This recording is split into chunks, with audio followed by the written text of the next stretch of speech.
Cam sập nhiều cùn gì nào quá, mà nó nóng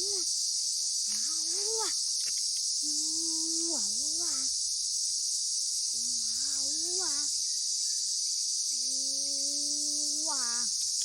ôi e lao quá, máu quá, má,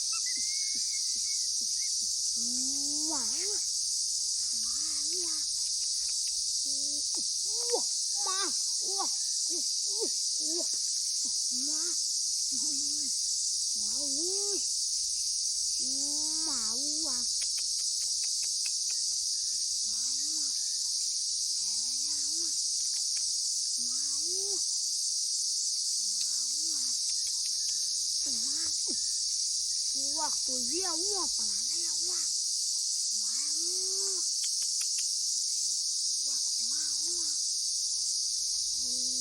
chắc còn nhiều nhau quá, xin được nhiều lời một nhau quá, làm sao đó quá, bà này quá, làm điều mua tổng mua.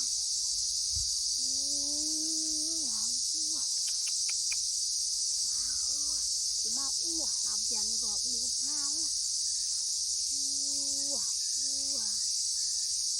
rừng hao từ khuôn liang rừng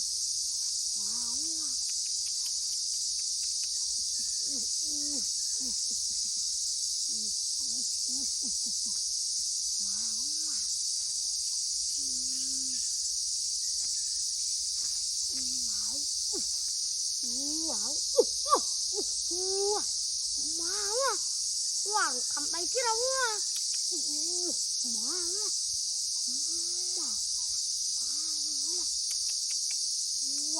tôm lừa mua chặt gì nào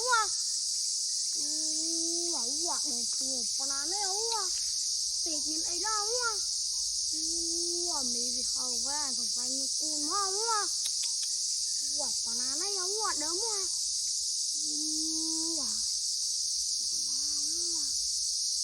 mười rây vô máu liền lại cả dụng mình rào phao lơ đặt nó chrome áo hà làm áo tục gì nào tụi với nha đời mưa đơm thấy tí